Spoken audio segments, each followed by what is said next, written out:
आज दोस्तों हम आज बात करने वाले हैं कि आपका जो पैशन है उसी को आप प्रोफेशन बनाओ।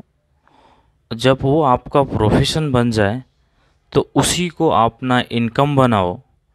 और जो आपका इनकम हो वो इस तरह से होना चाहिए कि जो आपके इनकम हो रहा हो लेकिन सोसाइटी को, वर्ड्स को आपके माध्यम से कुछ हेल्प मिल रहा हो और कुछ कंट्रीब्यूट कर रहे हो जो पूरे वर्ल्ड का मिशन हो।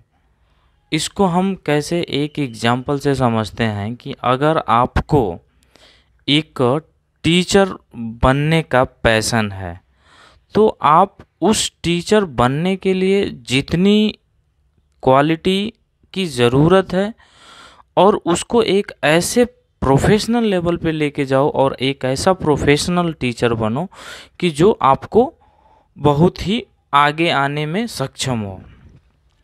जब आपका पैशन आपका प्रोफेशन में कन्वर्ट हो जाता है तो आप एक टीचर जब बन जाते हो तो आप टीचिंग करके ही स्टूडेंट से आपको पैसा मिलता है, वही आपका बिजनेस हो जाता है या फिर वही आपका जॉब हो जाता है। जब आपको पैशन हुआ पहले, फिर आपने उसी को प्रोफेशन बना लिया, उसी प्रोफेशन के माध्यम से आपका इनकम हो रहा है। लेकिन ये जो इनकम आपका हो रहा है उस इनकम के माध्यम से सोसाइटी में आपके नियर आसपास में जो लोग हैं, अशिक्षित लोग हैं, वो पढ़ भी रहे हैं। आपका तो इनकम हो रहा है लेकिन उनको भी फ़ायदा हो रहा है क्योंकि जो अशिक्षित लोग हैं वो लोग पढ़ भी रहे हैं। तो इस तरह से आप सोसाइटी में या फिर जो वर्ल्ड का मिशन है, जो इंडिया का मिशन है, उसमें आप अपना कंट्रीब्यूट कर रहे हैं कि लोग जो पढ़े लिखे सब लोग हों। जब ये सब लोग को आप वर्ल्ड में कंट्रीब्यूट करने लगते हैं, अपना सोसाइटी में कंट्रीब्यूट, आपका कुछ कंट्रीब्यूशन होने लगता है, तो क्या होता है, आप फिर उस तरह से जो पूरा इंडस्ट्रीज़ का जो जैसे मान लो पूरा इंडिया का मिशन है कि कुछ सालों में, कुछ आने वाले टाइम में जो एक भी लोग अनपढ़ नहीं होंगे, तो उसमें भी आप योगदान दे रहे हैं।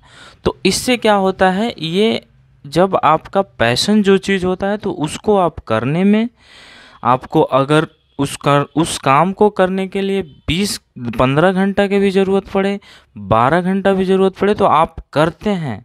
आप उसके लिए थकते नहीं, आप उसमें हारते नहीं हैं और आप उस काम को बहुत ही मनोबल के साथ करते हैं और आपको भूख भी नहीं लगती और आपको प्यास भी नहीं लगती और आपका इनकम भी बढ़ता जाता है और इनकम ऑफ सोर्स भी बढ़ता जाता है, जिससे और उसको करने से आपके अपने आसपास के सोसाइटी के लोगों को भी कंट्रीब्यूट करते हैं और फिर बाद में जो मिशन होता है उसमें भी आप अपना योगदान देते हैं।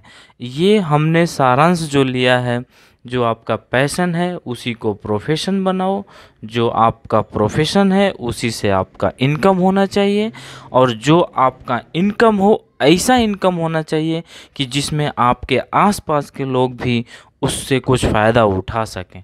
तीसरी चीज़, चौथी चीज़ ये होती है कि जब आप के आसपास के लोग फ़ायदा उठाते हैं तो ये फ़ायदा इस तरह से होना चाहिए जिसमें इंडिया को भी उसका मिशन हो, इंडिया भी उसमें शामिल हो, इस तरह से। और ये बुक का सारांश हमने लिया है जो एक जापानीज सिटी का नाम है जो जापान में है, इकिगाई का।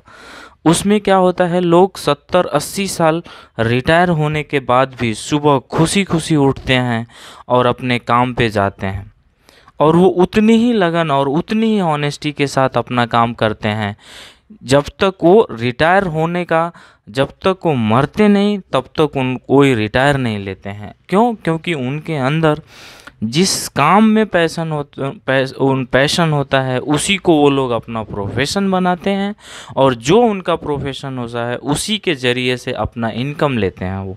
और जो इनकम आता है उससे उनको आसपास के लोगों को भी फ़ायदा होता है, आसपास के लोग उनके जो पास में रहते हैं उनको भी उससे फ़ायदा बहुत होता है, उनको प्रॉफिट होता है, उनको सीखने को मिलता है। और उसमें क्या होता है कि उसके बाद जो उनके कंट्री का जो मिशन होता है उसमें भी वो लोग अपना भागीदारी देते हैं। तो इसलिए आपका जो पैशन है उस पे आप इतना मेहनत करो कि वही आपका प्रोफेशन हो जाए। फिर जब आपका वो प्रोफेशन हो जाए तो उसको इतना स्टैंडर्ड लेवल पे ले जाओ ताकि वो आपका उसी से आपका इनकम होने लगे। और जो इनकम हो आपका, कभी ऐसा नहीं होना चाहिए कि आपके आसपास के लोग उस इनकम से आप लोगों को फ़ायदा ना हो। आपका जो इनकम होना चाहिए उसके आसपास के लोगों को भी कुछ उससे फ़ायदा होना चाहिए। और जो आपका इनकम हो रहा है और लोगों का फ़ायदा हो रहा है, उसमें आपकी जो गवर्नमेंट है, जो आपकी सरकार है, जो आपके नेशन का जो मिशन है, उसमें भी कुछ न कुछ कंट्रीब्यूशन होना चाहिए।